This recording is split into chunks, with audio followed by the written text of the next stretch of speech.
This is Mastering Your Wealth with David Gagnon, the podcast. A lot of folks wonder, okay, I've done the hard work, I've done the saving, I've done the meetings with David. How do I know I'm on the right track when it comes to calculating how much to withdraw from a retirement portfolio? Well, apparently this spurs a lot of debate. Should it be the 2%, so that's the industry recommended, or the 4% or more? Well, Manisha Thakur is an author of the book Money's In, The Secret of Finding Your Enough. And she tells Morningstar that there's actually more to the story here that we need to be considering. The order of returns when you retire make a huge difference. If you retire into a bull market, you're in great shape. If you retire into a bear market and you're pulling out money when assets are depressed, it can really shake up the statistical odds of not outliving your money. And so I encourage people to be really strategic about how they're going to access the money they need for the first 5 years. And if you're conservative like me, the first 10 years, so that you know you do not have to sell depressed assets in order to execute your retirement plan. Well, I think you would agree with me. This all, first of all, comes back to having a plan in place, putting a plan together now to have a forecast of what the next 30, 40 years look like so that you know when and how you can withdraw so much money so that you don't deplete your own nest egg. So, David, my question to you is, you don't have a crystal ball. So how do you forecast how much is okay to take out, when, and et cetera? Well, I'll tell you what she was just explaining was the sequence of returns risk when you're in your retirement years, which are your income distribution years, and you're relying on a market-sensitive portfolio to provide your monthly income.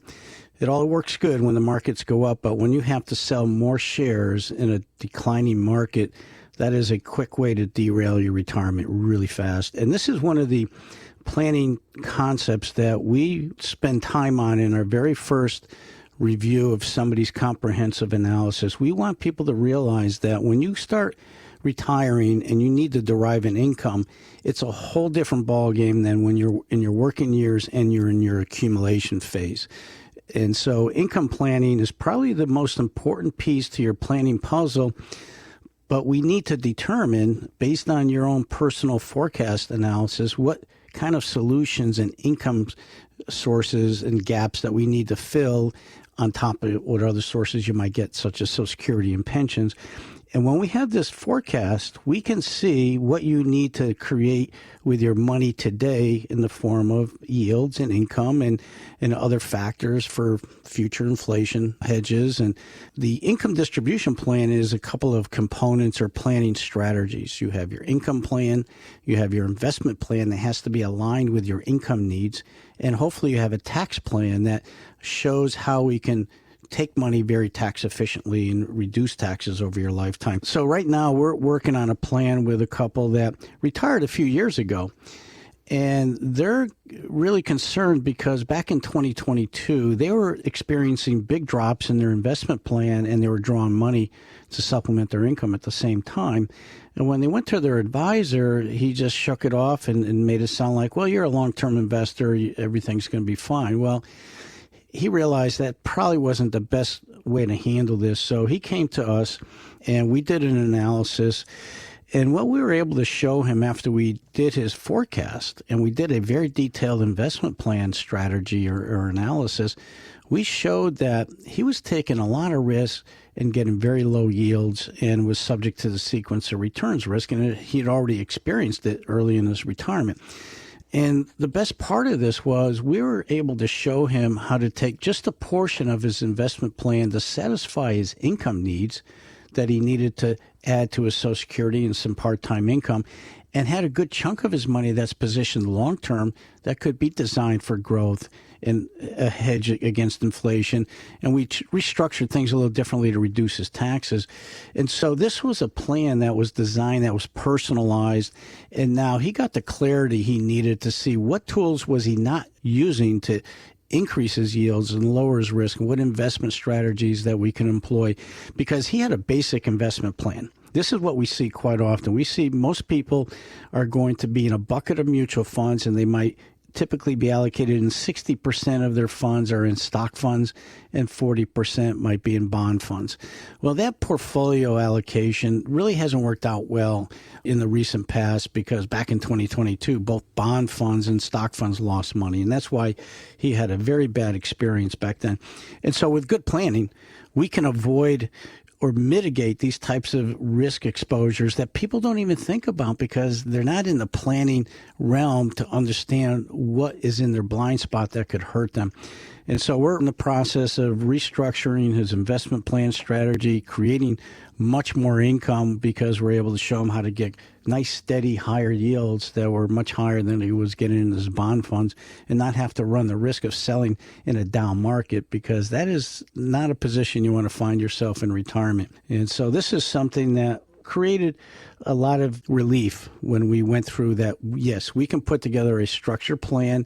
He knew his numbers because we calculated everything and we stress tested it for different inflation factors and tax costs and things like that. And so instead of working part-time for another 2 to 3 years, he saw now he was in a position to not need the part-time income. And that made him very happy because they want to spend more time with their grandkids. For those that do want to come in for this retirement forecast, what's that first meeting like? Well, the first meeting is going to be a phone call because what I want to do is really assess and discuss what their concerns are, what they've been doing in the past, and what they've liked about what they've been doing, what they don't like.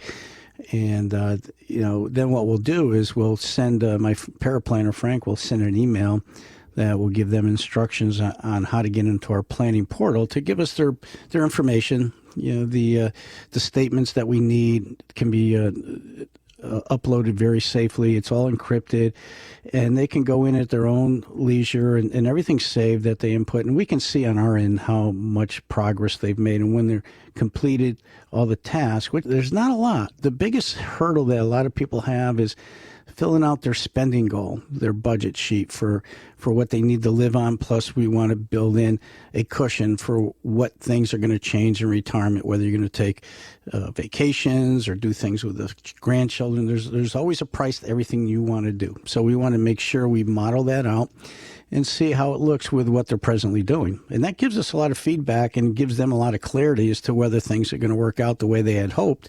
And you don't want to be on a plan of hope. And that's what most people are running into retirement with, is a plan of hope, because they don't have any plan. A lot of times I ask people, what kind of plan have you put in place? Well, I got my 401k, I got my IRA. No, those are tools. That is not a plan. So you want to make sure that you have a plan that takes into account all the important decisions you make with Social Security, your pension, your investments, your taxes, your health care, a lifetime income that you might need. So there's a lot of things that we bring to light that people don't even think about. Now, here's the deal. We all strive to obtain the American dream. We work hard, we plan hard, all the things. But the question is, what's it going to cost you? Well, a new report by Investopedia found it comes to $4.4 million. Let me break it down for you. They say retirement is $1.6 million, home ownership $930,000, raising kids $832,000. Owning cars, $811,000. Other expenses like vacations, weddings, funerals, etc., is $268,000. You do some math there, supposedly adds up, I guess, to this $4.4 million, with retirement alone making up nearly 40% of the American dream here. David, how often should people revisit their retirement savings and, start a spending plan to see how all of this aligns with their financial realities moving forward? Well, I'll tell you, when you're young, if you can really put some focus on your planning sooner rather than later, because the biggest asset that you have is time. Time and money, and compounding over a long period of time creates a lot of value where your money will work harder for you, and you don't have to work as hard to save as many dollars to catch up for years you missed out on planning. But if you have a plan, and you can see into the future with what you need to do today and have some targets of how much you need to save, what kind of rate of return are you going to need before and after retirement, what kind of tax bill are you looking at, and if you employ tax saving strategies younger, you're going to have less tax cost over your lifetime, which means you don't have to save as much or take as much risk to overcompensate for unnecessary taxes. So planning can create a lot of efficiency if you're working with somebody that shows you how to build this plan and all the moving parts together. But I'll tell you, when you look at the younger generations now, like my children, their friends, there are very few that are married, and the ones that are married aren't having kids. They're afraid to because of the price tag that goes along with raising a family. And, look at tuitions today. If you're going to put a child through college, I mean, the annual tuition is $70 to $100 grand a year. Yeah, it's crazy. And so if you have a plan and a financial GPS and you have a structure that you can start with today, and you know how much you need to save and what tax types should you accumulate your money so you're very tax efficient later, because there are different tax types you can put your money in: taxable investments, tax deferred, tax free. And then what investments should you be in each of those tax types to really build a lot of value, minimize your risk, be tax efficient.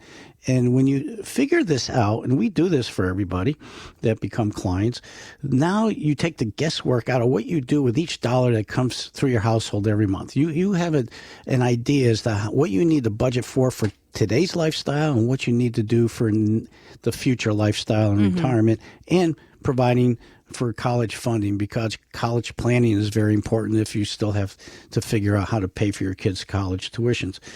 But I think if you have a strategic plan that's aligned with what you want to accomplish in your life, that you have to put a price tag to, now we can kind of back up and give the answers that people need, the questions that they're not asking, such as how much do I save today?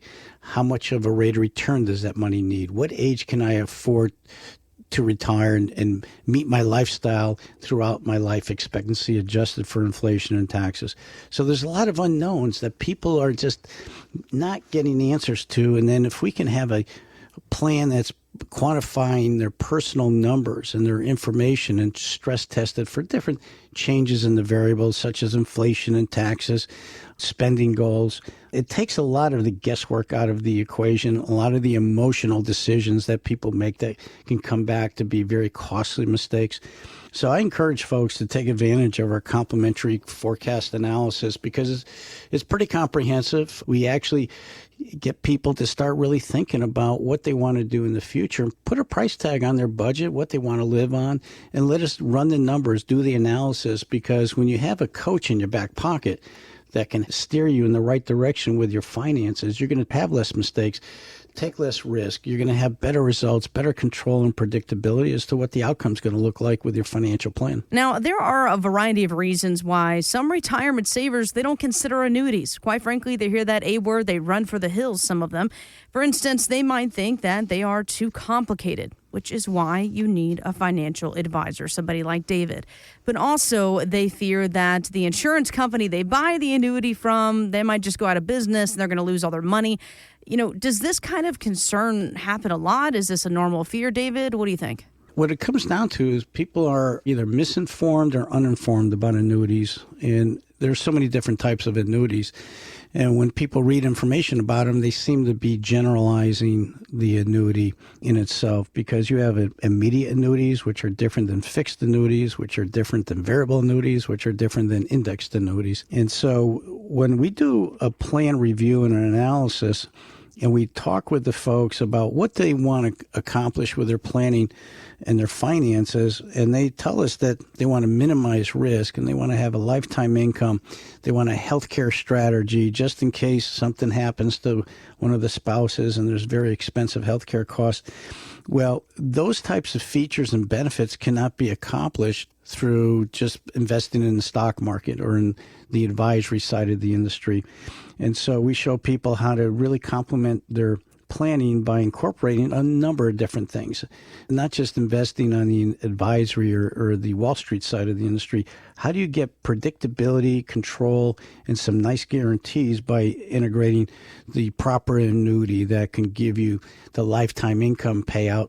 And typically when things are designed, they're going to give you better results in many cases that you can do on your own in the stock market without guarantees. And it's all predictable, and the payouts are very good as far as distribution rates. But we have to educate first, quantify the data, identify what features and benefits that plan calls for, and show folks the right investment strategy and tools that can make it work. And so you build a plan first, you identify what the needs are called for in the solutions and benefits.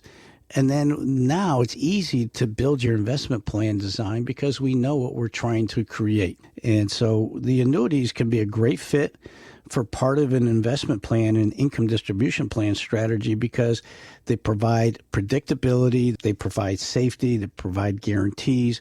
And these are things that are easy to build into a plan, knowing that these are going to occur. We don't have to go with the uncertainty of a market investment portfolio to try to create this, because in many cases it's not going to work out too well. So it comes down to education first, validating what the need is, and validating how do we create the benefits. And it's a process. Listen, they've got a lot of headlines lately because of, the crazy environment we're living in with interest rates being off the charts.